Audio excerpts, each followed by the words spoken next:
Hi, everybody. My name is Ken Goodman. I'm a member of the Board of Directors for the Anxiety and Depression Association of America. Welcome to our webinar, Thriving with Anxiety and Depression, with our presenter, Dr. Ashley Smith. These webinars are presented by the Anxiety and Depression Association of America, which is the leading nonprofit organization in the field of anxiety and depression. Our mission is to improve diagnosis and promote the prevention, treatment, and cure of anxiety and depression and stress-related disorders through education, like this webinar, practice, and research. So please take advantage of all the resources at our website, adaa.org. You'll find treatment providers. Just click on Find Help at the top of the homepage.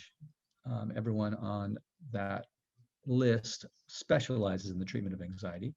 Also on the website is a free peer-to-peer online support group. Find the link by scrolling down the homepage. And if you have questions after watching this webinar, you can send an email to webinars@adaa.org. You can support ADAA by making a charitable donation on the website. This organization thrives because of your generous support, so we really appreciate all donations. Okay, so let's get started. For our live audience, take a moment to find the Q&A link so you can type in questions for Dr. Smith. If you are on a laptop, look at the bottom of your screen near the center. If you're on a smartphone, tap anywhere on the screen and you should see a menu at the bottom of your screen with a Q&A link. For our live audience, we'll cover as many questions as we can. Feel free to type in your question anytime. If we don't get to your question, we'll do our best to address it on the ada.org website. And for our audience watching the recording, you can email questions to webinars@ada.org. So I'm very pleased to introduce our presenter, Dr. Ashley Smith. She's a licensed clinical psychologist and co-founder of Peak Mind, the Center for Psychological Strength. She earned her PhD in clinical psychology from the University of Nebraska in Lincoln. She has worked in children's hospitals, anxiety treatment centers, and now in private practice, where she specializes in the treatment of anxiety. Ashley is all about learning to thrive in the face of adversity, and she is open about her own challenges. She has a rare degenerative retinal disease that makes her legally and increasingly blind. Despite her vision loss, she has actively pursued happiness by carving out a life full of strong connections, high ambitions, and exciting adventures. She is passionate about sharing the principles of CBT, positive psychology, and applied neurosciences to help others live bold, fulfilling lives. So now let's turn it over to Ashley Smith. Welcome, Ashley. Awesome. Thanks, Ken. That was a great introduction. I am just going to share my screen with you. All right. Does that look good to you guys, or do we need to view the slideshow? Yep, view the slideshow, please. All right, all good? There we go. Awesome. So thank you everybody for joining us live and on the on-demand replay. We are here to talk about thriving today, and it's a topic that I'm very, very passionate about. So I want to build on a little bit of the wonderful introduction that Ken shared, just to give you guys some context where I'm coming from. So I began studying anxiety disorders back in 2002. So it's been a long time. And I have dedicated my career to the treatment of anxiety disorders using a specific type of treatment called cognitive behavioral therapy, or CBT.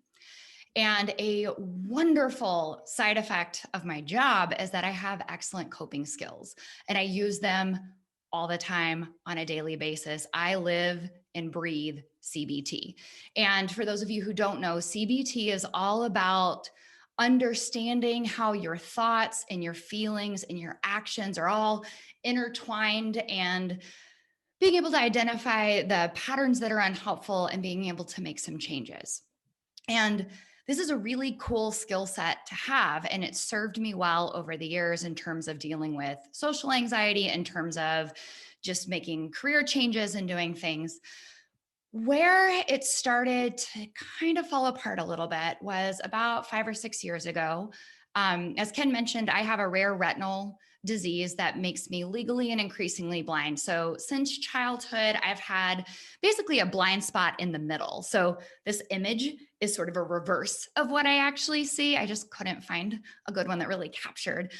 But for years, I had this. It was a pretty small blind spot. I could function really well. Honestly, I could fake it. So people didn't know. And I was able to kind of cope and adapt, minimal interference.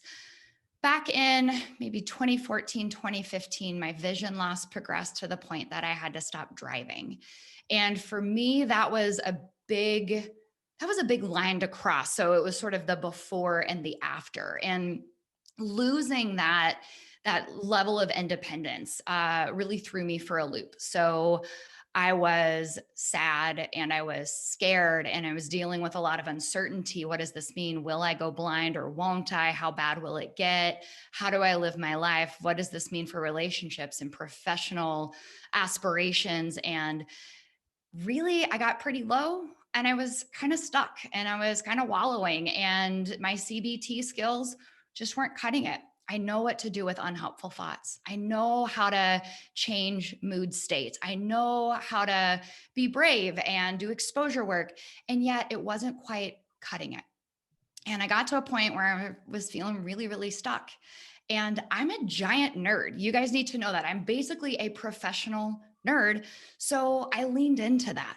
And I dove headfirst into the science of happiness because I figured, you know what? People have been studying this for decades or centuries, to be perfectly honest. Let me fall back on science and figure this out. And that's what really brought me to a branch of the field called positive psychology. And that's all about learning how to thrive, how to have life satisfaction despite adversity. So when I think about positive psychology and why I love it so much, because it's not about, let me be very, very clear, positive psychology is not about just be positive. I mean, that's an aspect that can be helpful at times, but that can also backfire. So positive psychology is all about the study of the good stuff in life. So I have this quote up here: the absence of illness is not the same as health. Not being sick is not the same as having well-being. And it's the same thing when we look at mental health. The absence of anxiety or depression is not the same thing as well-being. It's not the same thing as thriving. So traditionally, in the fields that study mental health, we've looked at deficits. We've looked at what's quote unquote wrong with people, with the idea being of, and how do we correct that? So kind of when people dip below baseline, how do we get them back to baseline? Positive psychology came in and said, you know what? That's not good enough. Average isn't good enough. How do we really maximize? How do we take, regardless of what hand you've been dealt in life, so regardless of the adversity that you experience, whether it's like me and it's a health condition, whether it's anxiety and depression, whether it's trauma or COVID or whatever happens, like bad things happen in life. How do we bounce back from that? How do we build resiliency? How do we get beyond just minimal functioning and really get to the good stuff?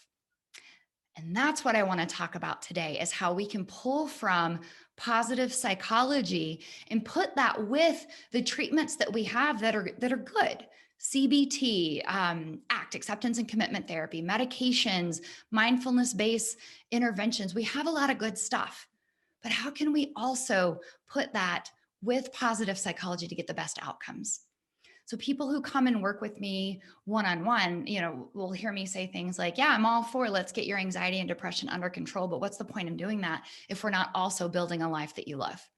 So I really want to put those two together. And I want you to start to think about things from the perspective of, we don't have to get rid of anxiety and depression in order to start thriving. Just like I didn't have to correct my vision, fortunately, because there's no treatment for it. So my vision is actually worse than it's ever been. And I'm doing better than I've done in a really long time, because the absence of illness is not the same as health. The skills that we use to reduce anxiety or depression or distress are not the same skills that we use to get the good stuff. I'd argue we need them all, but I want to hit this other side. So in other words, you start living your life, and you start thriving before anxiety or depression goes away. Exactly. And that's such an interesting conversation to dive into. But a lot of people come in and they tell me, if I didn't feel anxious or if I didn't feel depressed, I'd do all of these things.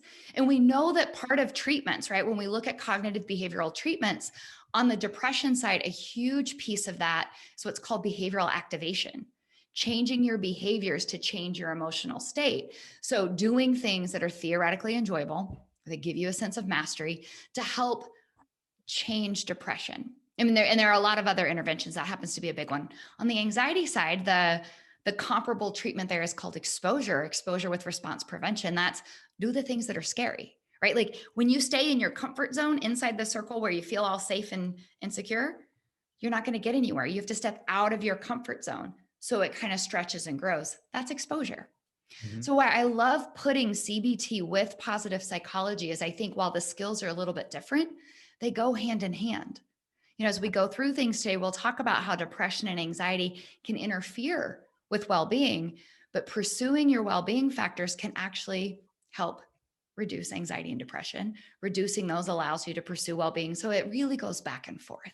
Such a good point. Yeah, it's fabulous. It reminds me, actually, I have a niece who had just vision in one eye, and they tried to correct it with surgery, and she ended up having double vision. So around the age of 10, she started having double vision, and that was not going to go away. So she had to learn to live life and thrive in spite of seeing two of everything. Absolutely. And I think we can think about that, right? When it comes to if it's physical impairments like your niece and myself, if it's mental health, right? Like anxiety and depression are chronic neurobiological conditions. And while they're highly treatable, things can get a lot better. The likelihood of it completely going away is pretty low. And I like to set that expectation and really start to come in and say, actually, you can live a great life. You can thrive with anxiety and depression. And that was a game changer for me to realize I can thrive with vision loss. Mm-hmm. And so that's a really important, I think, mindset shift to make. And so if we the reason I've got this aloe plant up here, this is my aloe plant, and I have had this guy for several years. This is the after photo. I wish I had a before, but I didn't know what a great metaphor this poor little aloe was going to be. Several years ago, I lived in a downtown apartment that didn't have a lot of windows. And because of my vision, I don't do well with bright lights. I tend to keep my windows closed. And my hardy little aloe, it suffered a bit, right? It didn't get enough sunlight. I wasn't great about watering it enough. Now, it didn't die. It got by, right? Because clearly it's still here. It got by, right? But now I live in a house where it's got a big window with the right kind of sunlight. It gets a lot of water, and you can see that it's green and it's big. It was kind of small and like shriveled and like a really pale green. And now it's thriving. And that's because it's in the right conditions. So I want you to think about my aloe plant as we move forward, because I want to talk about the conditions for human thriving. So when it comes to human beings and well-being, the leading theory is put forth by the father of positive psychology himself. His name is Dr. Martin Seligman out of the University of Pennsylvania. And his theory has expanded over the years. And it's a really robust one. And I want to dive into it because I think it becomes a helpful framework as you're thinking about living your life, that you can start to think about, how are my factors? How are my perma factors? So that's what we call them. These are the 5 factors for well-being or for human flourishing or thriving, to be a vibrant version of yourself, regardless of adversity. If you could see my aloe plant from another angle, its stem is still kind of twisted. Like, we can't undo those past experiences. It's carrying those scars forward, but it's thriving. It's vibrant now. So these factors for well-being, and you'll notice we're not actually talking about happiness. That's where I started my positive psychology journey. How do I get more happiness? Everybody wants to be happier. And that's a piece of it. But the reality is that's not all of it. We need all 5 of these to really do well. So positive emotion, engagement, relationships, meaning, and achievement, PERMA. So we're going to dive into each one of those. So starting with positive emotion. So this is where happiness falls into it. Yes, humans, we tend to do better when we have more time spent in positive emotional states than negative ones. So things like happiness, joy, pride, calm, peace. These are healthy states for us. Here's what gets really interesting though. Human beings, we are wired to have a full range of emotion. So let's take anxiety and depressive disorders out of the picture for a moment and just talk about emotions. We have a whole spectrum of emotions for a reason. They're there. It's just our brain's shortcut to give us a lot of information about a situation. It sort of takes it in and packages it all up, and an emotion gives us a lot of information that tells us how to act, what to do. So think about the message of anxiety is danger, danger, danger. It motivates us to escape or avoid, to stay safe. The message of sadness is I lost something I cared about. Happiness is it's all good. This is very pleasant. So emotions have a purpose. We like some of them a lot better. So this is a soapbox that I really like to harp on. There are not good emotions and bad emotions. When I say positive, I mean the ones that tend to be more pleasant and enjoyable to experience. But I want to be really clear, good and bad are not feelings, and that it's completely normal and natural to have both positive and negative emotions, especially when we look at them as transient states, meaning they're going to kind of come and go, right? So it's impossible to be happy 24/7 because things are going to happen. Your brain is naturally going to say like, ooh, I didn't like that. Here's some anger. Here's some guilt. Here's some sadness. Here's some fear. And so we need to understand that that's going to happen. Now, when it comes to anxiety and depressive disorders, we're generally getting too much of those emotions, maybe not enough of some of the positive ones. So when it comes to well-being, we want to look at increasing those positive emotional states. I also want to throw out that human beings, just when we look at our full repertoire, if you will, of emotions, 2/3 of them would fall in that negative. Only 1/3 would be that positive. We have more capacity for negative emotions because those are the ones that really keep us safe and help us survive. So that said, when we're looking at well-being, we do want to look at how do we increase these positive emotional states? And this is really interesting to get into like, all right, well, cool. How do we do this? And in part, this might be things like activity scheduling or that behavioral activation that I mentioned, making time to do things that are theoretically enjoyable, even if you don't feel like doing them, or even if they make you anxious. So what that means is while you're initially doing them, they may not feel really great. You may not feel happy. You may not feel enjoyment. Do it anyways, because we know that the more you do things, then you can kind of shift things over time. Where this also gets interesting, I want to introduce a new skill to you called savoring. And this is big in the positive psychology world, is learning how to savor positive experiences. So the way our brains work, we have a natural negativity bias, which means they're wired for negativity. That means that very naturally, we're going to notice the negative stuff and we're going to encode it, meaning it's going to stick in our memory 10 times faster than the positive stuff does. 10 times faster. Now we're talking, fractions of seconds here, but still what this means is that as you're moving through your life, you're going through your day-to-day, you're going to notice the bad stuff, you're going to notice the negative stuff, and you're going to remember it instantaneously. Even if you do notice the positive stuff, you have to really hold on to it. This is where savoring comes in. You have to hold on to it for a much longer period for it to stick in your memory. So if you don't, what that means is you're noticing the negative, you're remembering the negative, and then it becomes basically a self-fueling habit. We start to do it. Thinking becomes a habit, just like posture is. If I slouch and I slouch and I slouch, that becomes much more natural. I have to correct it and I have to train my body to do this. We have to train our brains to notice the positive. So savoring means when you catch a glimpse of a positive emotion, when you have an enjoyable experience, when something good happens, savoring it means intentionally reflecting on it, calling it up in your memory, making it very vivid. Think about the sights, the sounds, the smells, the tastes, the touches. Really hold on to it. It's a short time, 10 to 12 seconds.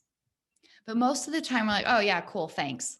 And we don't really hold on to it. So savoring is a skill you can start to build to help amplify your positive emotions. I would imagine you can Mhm. savor it by talking about a positive experience, Yeah, writing about a positive experience. exactly. Exactly. I love to use, people journal, and I have mixed feelings on journaling in general. I think it's how are you using it? That's a way I find to be very helpful.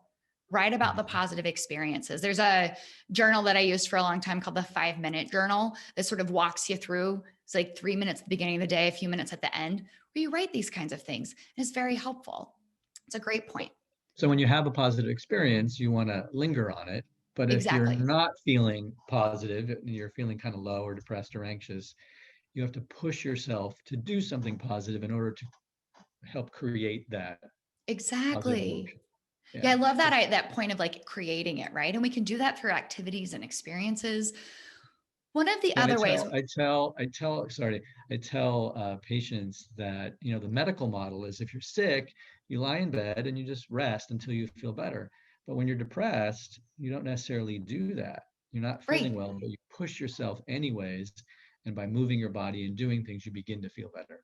Exactly. And that's what's so important, right? When we're depressed, the natural response is to withdraw and isolate, and it's going to get Right. worse.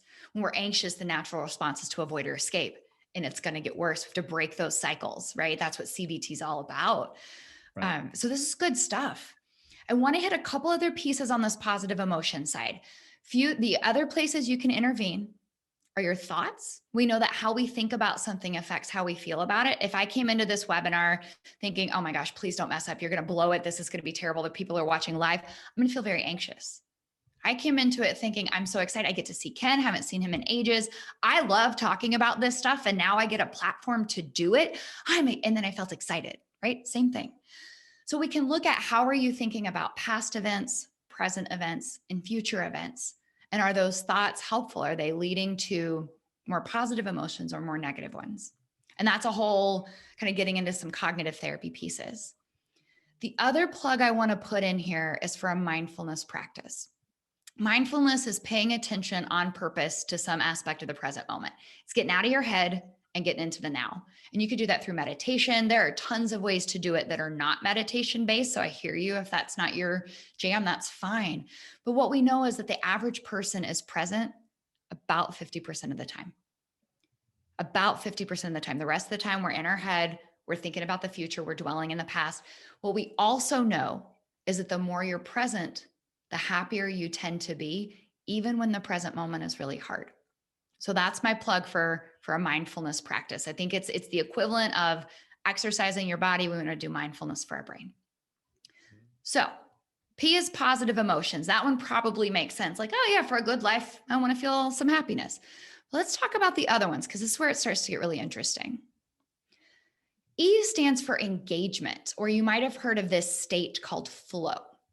And flow is where, think of it as you're in the zone, right? So you are in the moment, you are so engrossed in the activity that you're doing that time stops. It could be 5 minutes, it could be 5 hours. You kind of lose track of time. You also are so in the zone that this self-consciousness just sort of fades away. So for some people, this is music. This is where a lot of athletes will tell me, when I'm playing soccer or when I'm playing tennis or whatever, I'm in the moment. I'm not doing anything. I'm just there. They're in a state of flow. What we know about from positive psychology is that the more time we're in a state of flow, the higher our well-being tends to be. So if you can find these activities, and it's hard, it can be hard sometimes to sit here and think like, well, when am I in a state of flow? But start to think back. When have been those times that you've just been totally immersed? And can you find some more? And start to build those in, because the more time we're in this state of flow, the better we tend to be. Now, I want to hit a couple points here because you can easily lose track of time through mindless consumption activities like Netflixing or scrolling on Instagram. And you can say, oh my gosh, oh man, TikTok, easy to lose an hour, right? That's not flow, because flow requires that you are using skills. So it's this perfect intersection of challenge. So it's a challenging situation, right? It's really easy to sit on the couch and take in media. There's no challenge there. So there has to be a little bit of challenge, and it has to use your skills. But if it's not too far past that, because if the challenge exceeds my skill level, like I can't do that, that's going to become very stressful. That's not flow. So it's this sort of sweet spot where you're really in the zone, you're working hard, you're fully immersed, and it feels good. Does that You're make sense? focusing on the task at hand, Mm-hmm. Yeah. right there in the moment, and you're not really thinking about anything else. Yeah. So it's like mindfulness plus this peak challenge where you're growing, right? So it's a cool place to be. And when you can figure out what reliably puts you in a state of flow, meaning it very consistently, when I do this, puts me there, that's awesome. If you don't know, it's time to start reflecting or experimenting. Sometimes you don't know that things are going to be fully engaging until you try them out. So, just my personal philosophy, I'm a big fan of trying new things. This is part of the reason. And what kind of things, Mhm. like what kind of activities besides sports related can you think of? Can you just Yeah. give So for a few some examples? people, what? Can you give a few examples? Yep. So for some people, it's playing music. For some people, it's art and Mhm. creation, right? Paint. I'm not a painter. That doesn't do flow for me. What I've noticed for me in the last year that does it is website design and like creating digital materials. I never would have thought that. By the way, I historically have been someone who's not good at technology and design, but it's enough of a challenge and it's enjoyable enough that I just get sucked in and in the zone. So that's a little bit of just, hey, I had to experiment to find that because that's not what I think of when I think of flow. It could be cooking. It could be having conversations or certain kinds of conversations. I call it nerding out, where we're just really like today, where we get to dive into a topic that I'm very excited about, and someone can challenge me to think a little bit. So there are a lot of different kinds. Maybe building something. I would look I have a at. question. I Mhm, have a question from one of our listeners or mhm. watchers. She asks, she says, so would video games be considered in the flow? I have a son with anxiety who seems to do better with this activity. Oh, that is a Playing great video, playing question. video games. Yeah, I think that's a people can great get it. question. And I hesitate a little bit because I don't think that is a black or white yes or no. I have a lot of people who do, I think, experience that state of flow with certain games. And again, it's got to be that challenge meets skill level. So when they're really easy, like the Candy Crush and um, those ones that are just kind of mindless, that's going to be a no. But some of those other video games that are more interactive, where they're hitting that challenge, they're taxing their skills, and they're enjoying it, it could be. I hesitate a little because I also have a fair number of patients who use video games as an avoidance tactic. I'm going to do this so I don't have to actually live life. And it functions, meaning the purpose of it is more of avoidance or escape. And when we look over time, it's taking away from their well being, not adding to it. Ken, would you Right. add anything to that? No, I think that's right. I think when people are really engaged in the video game, they are in the flow. Mhm. But like anything, you do something excessively, it throws off the balance in your life, and that's all you're doing. And if Mhm. that's all you're doing, then you're missing out on so much more. I Yeah. mean, E is only one of the letters that you're talking about. Right. You a lot of more letters to talk about. Yeah, it's one of five. Yeah, that's a great question, though. Are healthy relationships. So, having quality relationships is one of the biggest predictors of life satisfaction. And it's not about necessarily the number of relationships, it's the quality of them. So, we really want to establish and nurture our healthy relationships. We want to connect with people. And so, when I think about well being, there are a few sort of facets of this that come to mind. Depression can interfere with relationships again, because if you're withdrawing or isolating, you're pulling away from your relationships. If, depending on how depression manifests for you, you're very irritable or you're very negative, that can also be difficult for other people to be around, and they might pull away from you, which is a really hard part about depressive disorders, because you really need healthy relationships. And improving relationships and doing social things can really help protect you from depression. On the anxiety side, I mean, there's a whole flavor of anxiety called social anxiety, and it's defined by anxiety in social situations, a fear of judgment and avoidance. So that can interfere with relationships. So this is where really working to keep your symptoms from dictating your life can be important, as well as learning the skills that promote healthy relationships.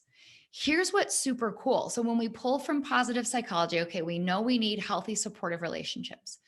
When we look at the world of couples and family research, like what makes good relationships, what's super cool about this is they are teachable skills. You can learn skills to improve your relationships. For example, how do you respond when someone shares good news with you? Think about like when someone has shared good news with you. There are kind of 4 different ways you can respond. One is constructive. Think of it as adding to the relationship. That's awesome. One is destructive. That's not that big of a deal. That's going to damage the relationship. And even within that, there's active and passive. Oh, that's cool. Is very different than really, that's amazing. Tell me everything. How did that happen? How did you feel about it? Where I'm really actively celebrating their win. That feeds relationships. And so there are skills that we can learn that you can dive into to improve your relationships. I also think about boundary setting. We need to, and this is a place anxiety and depression can interfere. And even outside of that, people really struggle to set boundaries, which is just kind of drawing a line about what is and isn't okay. So being brave enough and skilled enough to set boundaries can help improve the quality of your relationships. Being open and vulnerable. It's scary to share. I mean, to be honest, here I am on a live webinar talking very openly about vision loss. I didn't do this. I remember the first time I came out as disabled. It was terrifying. It can be very, very scary to share things that feel personal or shameful. And yet, doing that allows us to connect more deeply with people. So we have those connections. I would also throw out just kind of one other piece is it doesn't necessarily even have to be the really deep, intimate connections like intimate partners or families or close friends. But I really think we need, I call them like small drops of connection. And this was something that I saw really take a hit in COVID as we had to distance. All of the, for me, getting to chat with my random Uber drivers, that really added to my PERMA factors. And I didn't realize it at the time until it was gone. Saying hello to strangers at the grocery store, little drops of connection really add up and contribute to our PERMA factors as well. So this and is there's different kinds of relationships too. Mm-hmm. So going back to the person that asked the question about video games, kids are playing video games, they're playing with people all over the country, and that's one type of relationship. But if that's Absolutely. the only type of relationship you have, you're missing out. Mm-hmm. So there's other levels and different types that you need to explore. That's such a great point. And I think about you have different relationships for different things. Like some are supportive, some are for more enjoyable activities, maybe some are more functional, or you're working together at work, but really striving for healthy relationships and noticing, how does this relationship affect me and how am I inside this relationship? Is it helping me thrive or is it kind of withering me away? And that's important to take stock of. And it's not always super obvious. So healthy relationships, super important. Someone asked, when depressed, how do you handle relationships with toxic people who bring us down further? So that is kind of a multifaceted question, and it is a good one. As I've really gotten into this work of kind of getting away from just trying to treat symptoms and moving into really how do we promote thriving for anybody, I find myself a lot talking about relationships and boundaries. And I think for a lot of people, a lot of people might choose an unhealthy or a toxic relationship over being alone. Loneliness is one of the most difficult experiences for human beings. We are wired for connection. We have brain circuitry designed to promote human interaction and connection. So loneliness hurts, physically hurts, emotionally hurts. You can see it in the brain. So for a lot of people, it's, well, toxic is better than alone. So I think there are a few things here. Is one is taking a really solid look at your relationships and seeing, I tend to think of the world in terms of processes and patterns. So think of it as like a chain of events. This happens, I think this, I feel this, I do this, they do that. So we can kind of you can Google behavior chain analysis and get a lot of worksheets that'll kind of walk you through that. But I look at the world in terms of processes, right? So this person says this, and then I feel this way, and I have this reaction. So when we start to look at those processes, we can start to identify places of intervention. Now, in relationships, sometimes what needs to happen is we just change the dynamic. And that might mean having a crucial conversation, which those are just tough, uncomfortable, but important conversations, and being willing to say, I feel really hurt when you make these kind of comments. It could be speaking up and saying, especially when it comes to depression and anxiety, I need you to say this when I'm struggling with a panic attack. This is what's actually helpful for me. My experience, sometimes people are toxic, I want to put that in air quotes, or unhelpful, not because they're bad people or they don't care, but because they don't know better, right? For example, sometimes people, they want to be helpful. So they say, oh, you should have done this instead. And they're coming from a place of care and concern. They're trying to offer help, but the way it lands is, you didn't do it right. That's not good enough. So sometimes we need to have just crucial conversations, and a dynamic might shift. And then we can have a different pattern of interacting. When you have been assertive. Bring up those conversations is extremely difficult and uncomfortable, but they can Yes. be super helpful if you address them in the right way. Absolutely. And it takes it. So it's being assertive, which is being able to advocate for your wants and needs. It does not mean being aggressive or being mean. It's being clear. So when I think of assertiveness, I think of being clear and kind, right? So I want to say, this is what I need. This is not okay.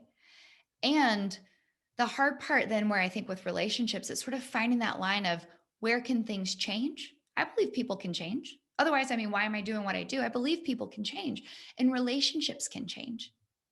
And sometimes if you've done your part, you've had the crucial conversations, you've been assertive, you've set boundaries. And if someone continues to treat you poorly, it may be time to end that relationship and put your efforts into establishing new ones, finding new communities to get involved with, putting yourself out there, which can be very hard when depression is zapping your motivation or anxiety is making it difficult. And yet, you need to do it. And understand that people aren't perfect, Mhm. and sometimes they're going to have behaviors that rub you the wrong way. But if more of the relationship is positive than negative, you might have to sort of tolerate them or that behavior and pursue and just push on. Yeah. So if we move on, M is meaning and purpose. So we need to have a sense of meaning or purpose in life. And this, I think, is particularly important when it comes to suffering, right? Because not everything we do is enjoyable. Not everything is pleasant or fun. That's back to we can't be happy 24/7. But having a sense of meaning and purpose can make it easier to weather that storm. For example, I did not enjoy the process of writing my doctoral dissertation. It was tedious, it was hard, it was stressful, and yet I'm so glad that I did it, because it contributes to part of my purpose. And my purpose in life is to help people live better lives, to have less suffering. So when you can find a sense of meaning or purpose, that's really helpful. Now, it's okay if you're like, I don't know. I mean, I remember reading a book several years ago when I was kind of in that low point I was talking about. It was called Go Find Your Passionate Purpose. Cause I'm like, I don't really know. I mean, I like what I do. It's meaningful, but I don't feel that passion. That's okay. There are some pieces that you can concretely take away from this at this point, and it's connect with something bigger than you. That's really what I'm talking about here, is connect with something bigger than you. So that could be faith. That could be volunteering. That could be some sense of community, but find a cause or a purpose that's bigger than you are. And that will start to put you on that path toward meaning and purpose. Where this is especially helpful for anxiety and depression is when those symptoms are really flared up, people go inward. You get really absorbed in your own experience, in your own world, in your own suffering. And this, when you're connecting to something bigger than you, gets you out of that. And it can make it a little bit easier to endure some of the suffering because it's sort of the worth it factor. So this is huge. And that begins with just a small step. Yeah. You got to take a step somewhere, knowing that you have to be patient and persistent, and eventually you'll find that meaning. Absolutely. And it doesn't happen right away. Yeah. And you don't have to know what it is. Like, I'm a big believer of a bias toward action. Take a small step and then see what happens. We get stuck a lot trying to predict. And then what will make me happy, or I have to have everything lined out of. No, just experiment. Take a step, see what happens, and then take another step. Right. And that kind of goes into achievement. So achievement for its own sake contributes to our well-being. So not achievement for, earning money or pleasing people or whatever, but achievement for its own sake is good for us. And this can be tiny goals. I'm a big fan of setting small goals. It's silly things like, can I hold my breath for 2 minutes? Can I run a half marathon? Can I do these things that really don't matter, except that I set a goal and I accomplished it. And that's big. Or they could be big things like getting a promotion at work or getting a degree or whatever it is in your area that you like. But setting goals, it gives us a sense of mastery. It can sometimes even be things like doing the dishes. Sometimes that's an achievement for the day, especially if you're really symptomatic or you're having a very hard time. You know what? Getting up and taking a shower might be your win for the day. Cool. Start by just making your bed. Yeah, I love that. Have you seen, there was a viral video that went around, I think it was a retired military guy who's like, start the day with making your bed. And then if nothing else, if you do nothing else the rest of the day, at least you accomplish something. And then when you come home, your bed is made. Exactly. So we need achievement. So these are the PERMA factors, right? We've got these factors. These are the ones that contribute most to our well-being. So I'm going to urge you to consider them, to approach life thinking about your PERMA factors. Some people I work with, they say like, yep, my PERMA factors are doing well right now. Or I noticed ours a little low, so I'm really going to work on that one. So this becomes a great framework. The other thing I want to do, I want to spend a few minutes, I want to walk you through a couple positive psychology interventions or specific exercises that you can do to either add to these PERMA factors or on their own. So this one, Make Your Strengths Permanent. It's an exercise that I created, kind of combining the PERMA factors with something called signature strengths. By the way, all the 3 exercises I'm going to show you, I've created downloadable worksheets for you at peakmindpsychology.com/ADAA. And I'll throw that URL up at the end. But that way you can just go to the website. You'll see buttons you can click to download the PDFs that have all of the instructions and some places that you can fill in so you don't have to remember everything now. But what we know from positive psychology is that everybody has strengths. So even if depression tells you you have nothing to offer, you are worthless, it's not true. You have strengths. Even if anxiety makes you doubt yourself, you have strengths. We need to identify them. And specifically, we want to pay attention to what's called your signature strengths. And signature strengths are the ones that when you use them, it feels like you. When you use them, you get this sense of it's invigorating rather than draining. You want to use them. It feels good to use them. So when we identify our signature strengths, we can find opportunities to use them. And the more we're using our strengths, the better we tend to be, the higher well-being we tend to have. So to help you find your signature strengths, there's a ton of ways to do it, but the 2 that I really like, one is to use a self-report questionnaire. It's called the VIA Survey of Character Strengths. The website is viacharacter.org. It's in the download. You go, it's free. It's really well researched. You can go and it ranks your strengths. Now, just because they're low doesn't mean you don't have that strength. It means relative to the other ones. Here's the other cool thing you need to know about strength. This is not something you are born with. So either you are creative or you are not. Strengths can be built. They can be developed. So if your signature, you take the VIA and you get it and creativity is really low, but you really want to be a creative person, cool. Do this exercise and practice creativity. And you can increase a strength. So we can really develop strengths, which I think is super important to know. So this particular exercise, you're either going to do the VIA or you're going to think of a time when you felt like a really vibrant version of yourself. Think about a time when you were awesome, when you were resilient, when you made a difference, when you were successful. So this time, if you can kind of go back to, even if you have to go way far back in your memory, to a time when you can say, yeah, I did something cool here, and write a story about it. I know, and a true one, like write down what happened. What did you do? How did you do it? And not just the mechanics of like, I opened the door and said hello, but I did it enthusiastically. It was friendly. I was detail oriented, and reflect on it and see if you can identify some strengths. And once you have some signature strengths identified, I want you to find some times to use those to boost your PERMA factors. How can you use a strength to increase positive emotion or engagement or relationships or meaning or achievement? And this is where you're going to start to experiment.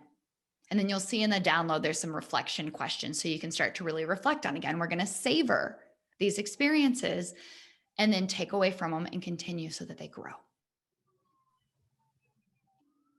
I like it. If you have questions, throw them in the chat because I know I'm moving a little quickly on that. Okay. Bright spots and victories is one of my all-time favorite exercises, and I use it routinely in my clinical practice. I think it's a really great one to do. Bright spots, those are the positive moments in the day. And I love to mention an interview that I heard once with a woman named Gerda, who's a Holocaust survivor. And this interview I heard several years ago has stuck with me this long because she's a Holocaust survivor. She lived through one of the worst human atrocities in recent history. And do you know what she said? She said, no one talks about the good parts of the Holocaust. I have chill bumps thinking about this. No one talks about the good parts of the Holocaust. I was like, whoa, Gerda, what are you talking about? And she went on to talk about the compassion among other survivors and the generosity among people in the concentration camps. And here's what I took from it. If she can find a bright spot in the middle of a concentration camp, then I can find one in my day, no matter how bad it is, no matter how bleak it seems. And I want to be clear that she wasn't saying, the Holocaust wasn't that bad. She's saying in the midst of this horrificness, in the midst of this suffering, there were some bright spots. We have to train our brain to look for them. That's that negativity bias I was talking about earlier. So bright spots is taking a minute to actually write down and savor the positive glimmers from the day. It's other people will call it what went well. Some people will call it the 3 blessings exercise. I like bright spots. Call it what you will. Victories are similar, but they're specific to you. What did you do well today? It's a practice in giving yourself credit, acknowledging what you did well, acknowledging your strengths, what you have to offer. In my experience, people with anxiety and depression tend to be incredibly hard on themselves, very hard on themselves, very self-critical. And here's the deal. Our brains have a natural confirmation bias. That means they look for what they already know. So if your brain is saying, you're not good enough, it's going to be looking and readily see proof of that and offer it up to you. So by on purpose writing down your victories, you're taking that confirmation bias and you're giving it a new target. You're saying, brain, look for what I did well. Now, in the beginning, the first time you do this, your brain is also going to say things like, that doesn't count. That's not big enough. You should be doing that anyways. That doesn't deserve credit. Write it down anyways. Write it down anyways. I don't care how small it is. What you will notice, at least for most people who've done this exercise with me, it takes a few weeks, but consistent practice, 3 to 4 weeks, your confirmation bias is going to start to shift and you are going to notice. You're training your mind to look for the good stuff. And it's going to start to do that. You're going to get better at giving yourself credit. And this is a really great way to target self-criticism. I just want to say that all of these suggestions and exercises and tools that you're providing will work, but it takes effort to do these things. Like you actually have to do what Yes. Ashley is suggesting that you do. And Yeah. that sometimes is hard if you're not sure it's going to work.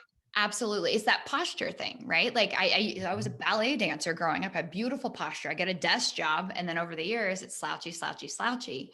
That becomes the default habit. To correct that, it's not one time I sit up straight and boom, it's done. It's every time. And I continue to work on it and continue to work on it to build that muscle memory. Same thing here. I love that you brought that up. So here's the last one. And this is not my exercise. This one I got from Martin Seligman, the father of positive psychology. It's called a gratitude visit. Now, in general, a gratitude practice is a really worthwhile thing. It's that confirmation bias, kind of training that. It's savoring, it's building positive emotions. This specific intervention is going to hit your P, positive emotion. It's going to hit your R, the relationship piece. This is such a cool one. So think about someone in your life who is still living, who had a positive impact on you in some way. Maybe they said something or did something or gave you a chance or showed up for you in some way. And you write them a letter. And you write a letter detailing what they did, how it affected you, and expressing your gratitude. Be detailed. We're shooting for like 300 words, like half page, whole page. So more than just thanks, you made a difference. Like go into detail, make it rich. And then here's the visit part. You reach out to them and you ask to set up a visit. Now, in today's world, we've got cool technology. So, I mean, if you can do it face-to-face safely, awesome. If you can't, now we have all these televideo options. Do that. Do a phone call. Don't tell them what it's about. So we're going to add in a little bit of surprise to make it fun. And then you read the letter to them. And this can be scary. Certainly anxiety could get in the way, but you'll get more out of it. You read the letter to them and pay attention to their reaction. Savor it. And then talk about it afterwards. The research on this, so they've actually done studies to see what does this do. It boosts your levels of happiness. It reduces your levels of depression for several months. And it's going to boost the other person's happiness level too. So you're also giving a gift. This is such a cool one to do. So these are the 3 exercises that I wanted to share. What were you going to say, Ken? No, that's great. That's great. Yeah, I think that will make you feel so fabulous when you do this exercise. And don't stop at just one person, seek out others. Yeah. Expressing gratitude is such an important thing. And I'm a big fan of expressing it and being very vocal with people, even for little things and even things that they do all the time, to say thank you. It's better. It's good training for my own brain. And it expresses appreciation, which is a positive in terms of building relationships. So I want to share just a few resources for you. So that Gerda interview that I mentioned, you can find it in the Building Psychological Strength podcast. It's hosted by Dr. April Seifert, who is a longtime friend of mine. We went to graduate school together, and she's the co-founder of Peak Mind. So I'm on there with her pretty regularly. Ken was on there as a guest. I did an awesome episode focused on anxiety, but it's a great podcast really focused on thriving and pulling from lots of areas of science to help do that. Yeah, great. You should definitely check that out. For sure. You can get it anywhere you like to get your podcast, and also at peakmindpsychology.com. The Greater Good Science Center is one of my personal favorite resources for positive psychology. It's out of Berkeley. They just have a wealth of information and it's all solid. There's no woo-woo nonsense. It's not fluffy stuff. It's solid, but it's approachable and usable. So there's blog posts. They have a digital magazine. There's a podcast. Great stuff. Yale released a free Science of Wellbeing course. And so I've got the links to these resources on that resource page I created for you, which I'll show you next. But it was the most popular course of all time at Yale University. And so for their undergrads, and they made it available as a virtual course. So you can sign up for it and take it. Awesome. And then the Positive Psychology Center at the University of Pennsylvania, that's where positive psychology started. They have a ton of things. There's a lot of questionnaires if you want to do self-assessments, a lot of things to read. It's a lot of research, and sometimes it's not quite as user-friendly, but it's really good wealth of information. And then finally, this is where you can go to get downloads of those exercises. You can get links to the podcast and those other resources that I just mentioned. So it's peakmindpsychology.com/ADAA.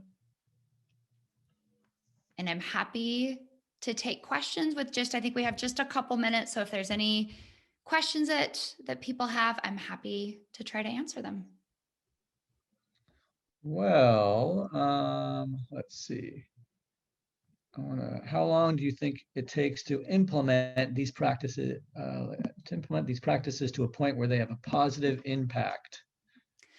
So I think realistically, like if we're talking bright spots and victories, that's 5 minutes to sit down and actually write those down, right? I have people write them down to savor them. So it's a pretty short practice to start to actually see benefits. I'd plan like 3 to 4 weeks.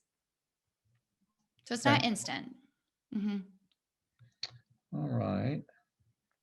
And also with a lot of things, I think it's the more you do it, the easier it gets, and the effects are going to compound over time. So think of it a lot like if you were trying to get fit and you started a workout regimen at the gym, you don't go one time and expect results. You might start to see results after 3 or 4 weeks. And if you continue to go, you see more and more. It is very much the same thing when it comes to training our brains. Someone asked, do you think that people who are having anxiety should not feel shame if they take a pill or two a day to manage their symptoms? I think sometimes there's a feeling of shame having to take medication. I think there's a lot of shame that goes into anxiety and depression. And I really think that shame is a very difficult emotion for humans to experience. It feels really icky. And shame is ultimately the fear of disconnection, right? It's the fear that if people know this about me, they're going to judge me and reject me. I don't think that shame is warranted when it comes to anxiety and depression. And if medication is part of your treatment plan, I don't think shame is deserved. Now, in terms of how to work through that, a couple things. Check out the work from Brene Brown. She's a pretty popular social worker out of Texas. She's done a ton of work in shame. She's got great books and a podcast. But I know I can speak from my own journey. Like I felt a lot of shame coming out about my vision.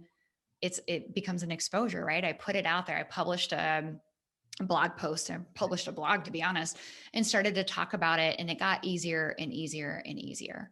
But whether you share or not is a personal choice. But generally, the more we kind of shine light on those deep, dark, shameful spots, the better they tend to get. Are there any CBT apps that you would recommend? Ooh. So my go-to apps, there are some mindfulness ones I really like. My personal favorite is 10% Happier. I've also used Waking Up, Headspace, Calm, Buddhify. So there are a bunch of mindfulness apps I think are great. In terms of CBT, no CD if we're talking about OCD. I know ADAA has a list on the website. So if you Google ADAA and apps, there's a bunch that are reviewed. I'm going blank. Ken, do you have any? Yeah, I don't know any offhand, but I think on the website, the ADAA.org website, you can find them. Yeah. And I think I don't see any more questions. A lot of praise, a lot of good comments coming through. Oh, but I don't awesome. see Thanks. more questions. So, yeah, okay. I think we are good. If you have other questions, feel free to go to the ADA website and ask and pose the question, and Ashley will try to get back to you with those answers. And I think all right, thank you so much. This will be available online at ADAA.org. So if you want to go back and review any of this information that Dr. Smith gave us, you are welcome to rewatch. Have a wonderful day. Thank you, Ken. Thank you, Dr. Smith. Absolutely. Thanks for having me. This was great. Have a great day, everyone.